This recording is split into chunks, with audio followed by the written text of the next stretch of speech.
Hipotesis ini berdasarkan pada asumsi bahwa perusahaan yang biaya politiknya besar lebih sensitif dalam hubungannya dengan mentransfer kemakmuran yang mungkin lebih besar dibanding dengan perusahaan yang biaya politiknya lebih kecil. Dengan kata lain, perusahaan besar cenderung lebih suka menurunkan atau mengurangi laba yang dilaporkan dibandingkan dengan perusahaan kecil. Nah, 3 hipotesis tersebut itu menunjukkan bahwa akuntansi teori positif mengakui adanya 3 hubungan keagenan. Yang pertama antara manajemen dengan pemilik, kedua antara manajemen dengan kreditur, dan yang ketiga antara manajemen dengan pemerintah. Menurut Anis dan Imam 2003, masalah agensi muncul disebabkan karena adanya asimetris informasi antara agen dan prinsipal, di mana agen lebih banyak mempunyai informasi dibandingkan prinsipal, sehingga menyebabkan adanya moral hazard. Yang kedua, di sini ada riset yang mendukung teori akuntansi positif. Banyak periset yang telah membuktikan ketiga hipotesis yang dikemukakan oleh Ward and Zimmerman. Adapun periset-periset tersebut adalah yang pertama ada Haley 1985, kedua Sweeney tahun 1994, Jones tahun 1991, dan Leaf tahun 1979. Nah, kemudian ada riset yang mengkritik teori akuntansi positif. Sejak tahun 1982, banyak artikel yang mengkritik dan mengevaluasi teori akuntansi positif yang telah dipublikasikan. Dalam hal ini, para kritikus biasanya dikelompokkan menjadi 3 kelompok.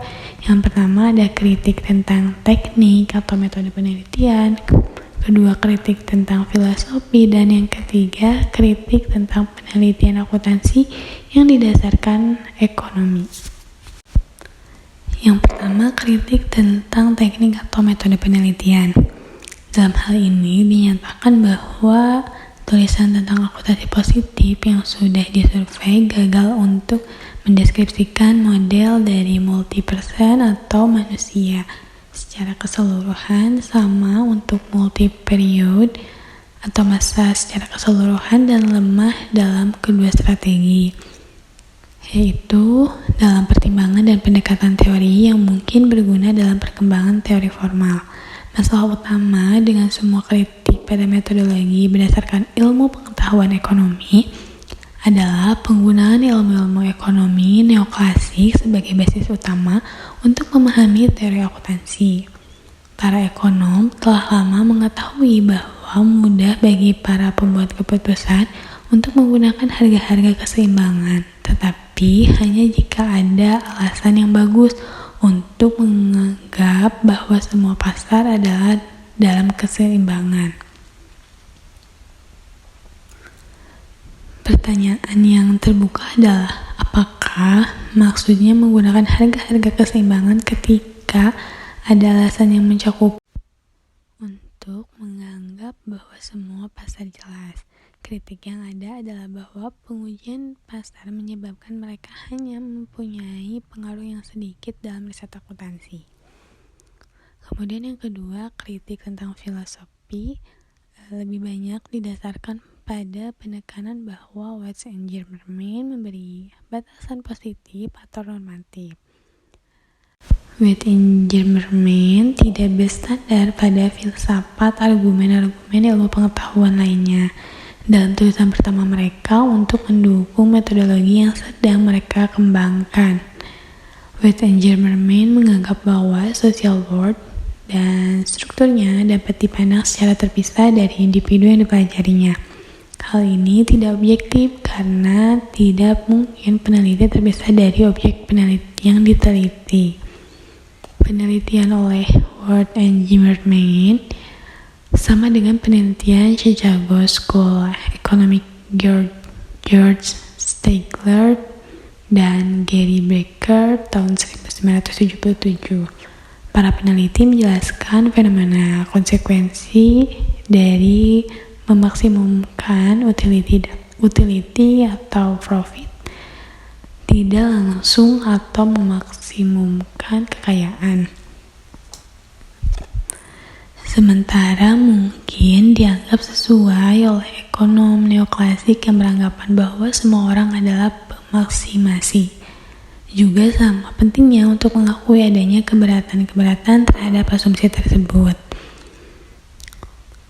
Herbert Simons 1959 dan 1979 mempunyai catatan yang panjang bahwa dalam banyak keadaan di mana para pembuat keputusan tertarik pada pencapaian suatu tingkat kepuasan akan kegunaan yang ditargetkan, biaya yang melakukan perbaikan terhadap proses untuk dapat benar-benar mencapai hasil yang maksimum secara analitis mungkin akan terlalu besar. Ketika seseorang memperdebatkan lebih jauh dan dalam menyokong upaya maksimasi kegunaan yang diharapkan, maka keadaan bertambah buruk. Ward and Zimmerman telah dapat menggeser pertanyaan penelitian pada daerah atau dominan di mana ilmu ekonomi neoklasik sepertinya akan lebih cocok atau sesuai dengan adanya situasi pilihan statis yang dihadapi para manajer dan praktisi akuntan yang harus dapat memutuskan prosedur mana yang akan digunakan. Dan yang ketiga adalah kritik tentang penelitian akuntansi yang didasarkan ekonomi. Yang pertama, metodologinya individu. Digambarkan bahwa setiap fenomena sosial sebagai konsekuensi pembuatan keputusan oleh individu. Singkatnya, individu membuat keputusan tetapi tidak melaksanakannya. Ketika komite menyusun standar, direktur membuat keputusan, metodologi individu mengatakan bahwa itu keputusan grup dengan penjelasan keputusan yang dibuat oleh masing-masing anggota dalam komite. Para ekonom telah lama menyadari bahwa adalah hal yang mudah dan secara logis konsisten bagi seorang pembuat keputusan untuk menggunakan tingkat harga keseimbangan. Tetapi hanya jika tersedia alasan yang bagus yang menganggap bahwa seluruh pasar berada pada kondisi keseimbangan. Ketika terjadi kontradiksi logis pada tingkat yang rendah di mana suatu pasar tidak bebas, permintaan menjadi tidak sama atau sebanding dengan penawaran pada harga yang berlaku. Penggunaan harga ketidakseimbangan seperti itu akan membawa pada kesukaran matematis karena tidak semua pembeli melakukan maksimisasi atau tidak semua pensuplai atau supplier melakukan maksimisasi. Karena anggapan akan adanya maksimisasi universal menjadi inti pokok metodologi dari Ward and Zimmerman, maka tidak dimungkinkan bagi mereka untuk mempertimbangkan adanya kegagalan pasar atau situasi ketidakseimbangan lain apapun. Dan yang kedua ada pendekatan neoklasik. Dengan memaksimalkan hipotesisnya karena asumsi atau anggapan maksimalisasi adalah hanya salah satu dari banyak asumsi yang diperlukan dalam teori neoklasik. Di bawah klaim ini bahwa setiap individu membuat keputusan, subjeknya diberi batasan yang secara eksklusif memaksimalkan manfaat dari masing-masing personil. Dalam ekonomi klasik, masalahnya adalah tidak pernah orang-orang benar-benar maksimal. Satu-satunya kritik yang mungkin adalah apakah ini dapat dilakukan dengan mudah. Ilmu ekonomi neoklasik secara menyedihkan lemah dalam soal dinamika. Secara khusus, dia mengatakan bahwa pertanyaan yang penting adalah bukan bagaimana pilihan-pilihan metode akuntansi bervariasi tergantung waktu dan keadaan, tetapi mengapa organisasi mendesain untuk memotivasi perilaku khusus ini dalam bidang akuntansi. Menurut Dembski 1988. Maka yang terakhir yaitu kesimpulan yang diambil dari jurnal ini, yaitu teori positif berkembang karena ketidakpuasannya terhadap teori normatif. Yang pertama itu ketidakmampuan normatif untuk menguji secara empiris. Normatif lebih banyak berfokus pada kemakmuran investor secara individu daripada kemakmuran luas. Dan normatif tidak mendorong atau memungkinkan terjadinya alokasi sumber daya ekonomi secara optimal di pasar modal. Teori positif mulai berkembang sekitar tahun 1900-an yang dipelopori oleh Ward and Zimmerman, menitik beratkan pada pendekatan ekonomi dan perilaku dengan munculnya hipotesis pasar efisien dan teori agensi. Hipotesa yang digunakan oleh Ward and Zimmerman ada 3, yang pertama perencanaan bonus, kedua perjanjian utang, dan yang ketiga biaya proses politik. Teori positif lebih mengacu pada penelitian empiris yang memaksimalkan keuntungan baik investor, manajer, maupun masyarakat luas dalam memilih metode akuntansi yang ada.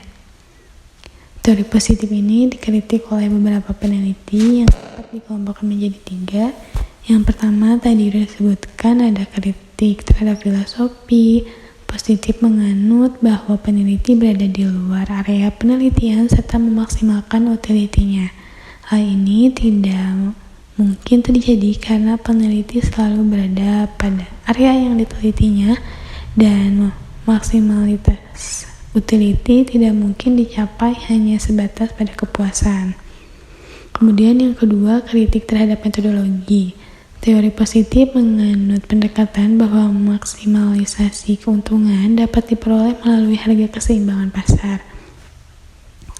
Hal ini tidak mungkin karena peneliti dengan harga keseimbangan pasar sangat sedikit pengaruhnya terhadap kontribusi penelitian akuntansi. Dan yang ketiga, kritik terhadap penelitian dengan pendekatan ekonomi, yaitu pemaksimalisasi individu yang tidak mungkin atau tidak mudah untuk menghitungnya. Sekian penjelasan dari saya tentang jurnal pendekatan dan kritik teori akuntansi positif. Assalamualaikum warahmatullahi wabarakatuh.